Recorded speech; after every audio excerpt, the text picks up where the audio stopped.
La gracia de nuestro Señor Jesucristo, el amor de Dios y la comunión del Espíritu Santo estén con nosotros. Amén. Hermanas y hermanos, hoy unas palabras del profeta Miqueas nos invitan a reflexionar. Escuchemos los versículos 1 a 8 del capítulo 6 de este libro.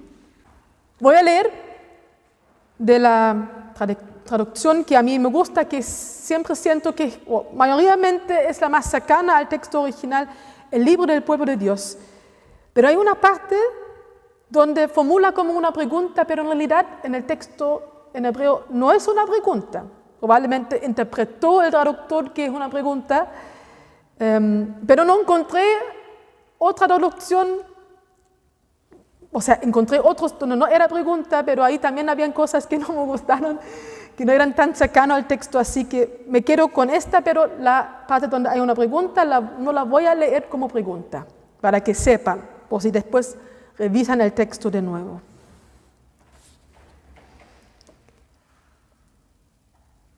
Dice así: escuchen lo que dice el Señor. Levántate, convoca a juicio a las montañas y que las colinas escuchen tu voz. Escuchen, montañas, el pleito del Señor. Atiendan, fundamentos de la tierra, porque el Señor tiene un pleito con su pueblo. Entabla un proceso contra Israel. ¿Qué te hice, pueblo mío? ¿En qué te molesté? Respóndeme. Te hice subir de Egipto, porque te rescaté de un lugar de esclavitud y envié delante de ti a Moisés, Aarón y Miriam. Recuerda, pueblo mío, lo que tramaba Balac, rey de Moab, y que le respondió Balaam, hijo de Beor. Recuerda el trayecto desde Sittim hasta Gilgal, y así reconocerás los actos justicieros del Señor. ¿Con quién me presentaré al Señor y me postraré ante el Dios de las alturas? ¿Me presentaré a Él con holocaustos, con terneros de un año?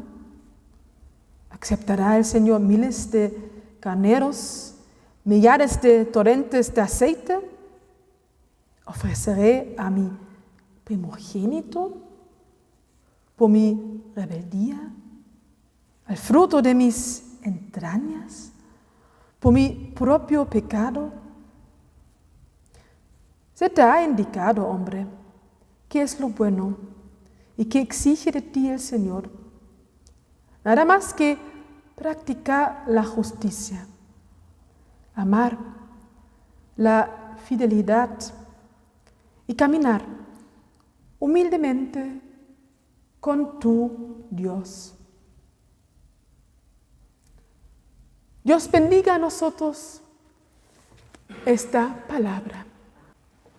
El profeta Miqueas escribió probablemente sus palabras en el tiempo del exilio babilónico. Eso significa que los babilónicos fueron los que tenían como dominio sobre la región, o ya post-exilio y dominación de los persas. Jerusalén había sido destruida y Judá conquistada, pero ahora han pasado los años y los exiliados pueden volver a Jerusalén. Hay planes para reconstruir el templo y reanudar la vida religiosa normal. Las tradiciones y costumbres judías se han desarrollado y consolidado. Las experiencias de devastación y destrucción son todavía familiares, pero ahora la situación de vida es mejor. La gente puede volver a su casa y es posible que haya un nuevo comienzo, quizás no las mismas personas que fueron al exilio, pero sus hijos y nietos. Existe el peligro de que las élites, los más acomodados, no muestran ninguna consideración por los que tienen menos. Pues eran sobre todo las élites más acomodadas de la población, las que estaban en el exilio. Y ahora regresan ellos, sus hijos y nietos, y se comportan de una manera insensible con la otra población que se había quedado. Probablemente, quiero decir otra cosa, cuando uno lee el libro del profeta Miqueas, uno puede confundirse porque escribe como que el tiempo en el cual escribe es un tiempo más antiguo, el tiempo antes de la destrucción del templo, cuando Samaria fue conquistado, cuando los asirios tenían la denominación, tenían el poder en la región. Similar al profeta Amos, quizás inspirado en el profeta Amos, Miqueas hace una crítica por las malas prácticas sociales en estos tiempos y aboca por una mejora de la convivencia entre las personas. Quizás no fue fácil para ustedes seguir al texto. Probablemente son varias figuras que aquí hablan. Una conversación de interlocutores que parecen hablar uno al lado del otro, sin realmente interactuar o responderse uno al otro. Primero escuchamos hablar a Dios, quien parece dialogar con el pueblo de Israel frente al mundo entero. Los montes y los cimientos aluden al mundo entero. Y es interesante cómo se acentúan aquí los esfuerzos de Dios en favor de su pueblo. Se tiene la impresión de que Dios no deja de buscar al pueblo y responderle. Y también abre el espacio para escuchar a Israel y comprender cuál es el problema del pueblo. Que las colinas oigan tu voz, testifica contra mí, dice. Dios parece casi desesperado cuando dice: ¿qué te hice, pueblo mío? ¿O en qué te molesté? Quizás sea una alusión a la situación de conquista y exilio.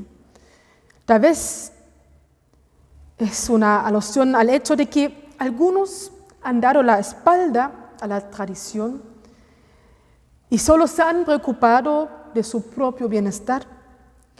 Tal vez exprese el hecho de que las clases más altas se han vuelto descuidadas y no se esfuerzan por vivir bien y en comunión. Y es interesante que aquí no se describa a Dios como alguien enfadado o castigador, sino como alguien que realmente busca al pueblo y está dispuesto a comprometerse con él. En un paso más, Dios señala hechos importantes que ha realizado en favor de Israel: la salida de Egipto y la redención. Por lo tanto, Israel no tiene motivos para alejarse de Dios, ni siquiera para criticarle. Dios envió a Moisés, Aarón y Miriam. Estas importantes figuras se refieren a tradiciones fundamentales a través de las cuales se comunica al pueblo la voluntad de Dios. Moisés representa la entrega de los 10 mandamientos y todas las leyes. Aarón representa las tradiciones sacerdotales, que dan al pueblo una ritualidad a través de la cual se puede acercar a Dios. Y Miriam representa la tradición de los profetas, que también transmiten la voluntad de Dios. También se menciona a Balaam. Las historias sobre él nos recuerdan la bendición y las acciones protectoras de Dios. Aunque Dios es tratado como alguien quien quiere escuchar al pueblo, también anima al pueblo a escuchar, a reflexionar sobre sus acciones benévolas y a comportarse y comprometerse con las tradiciones que proporcionan una orientación. Tras el discurso de Dios, escuchamos otra voz que reflexiona sobre la práctica adecuada de los sacrificios. Parecen un poco extraño, ya que se mencionan grandes exageraciones, incluidos sacrificios humanos. Y se pregunta si estos sacrificios son apropiados para acercarse a Dios. No se da una respuesta directa a estas preguntas sobre los sacrificios.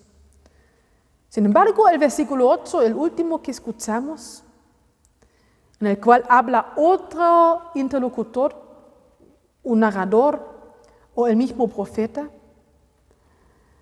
da de alguna manera una respuesta a estas preguntas.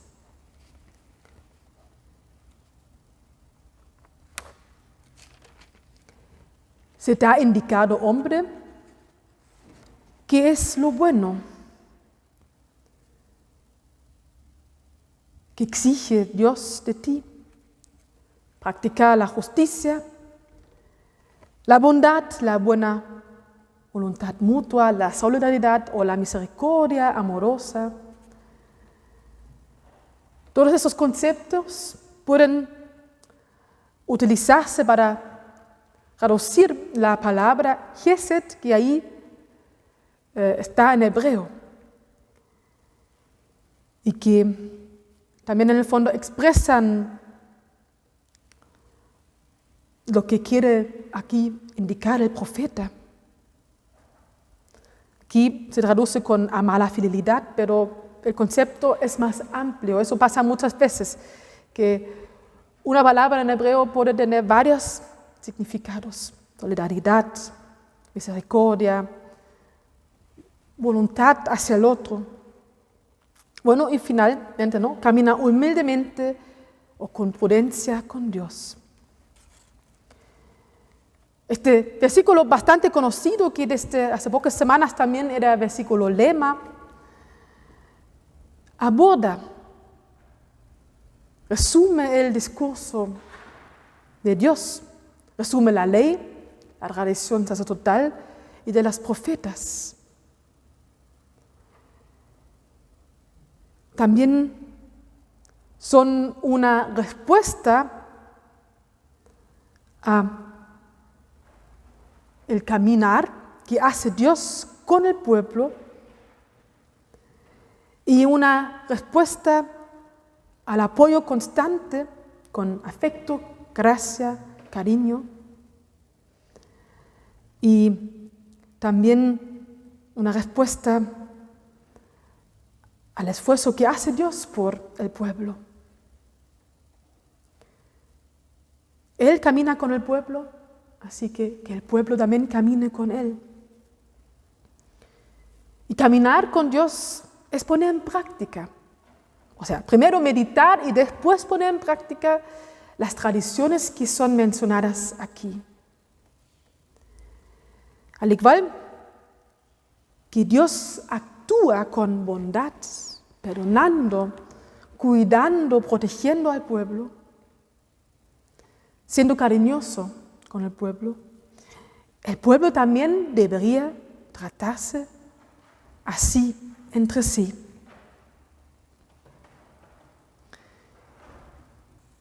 No somos el pueblo Israel, no somos el pueblo judío. Han pasado 2500 años desde que Miqueas escribió estas palabras. Pero como cristianos seguimos creyendo hoy en estas palabras. Lo que reveló Dios en Jesús no es algo diferente, es una continuación, una muestra adicional al cariño, a la entrega de Dios por su pueblo y por todo el mundo. Dios ha agregado más tradiciones,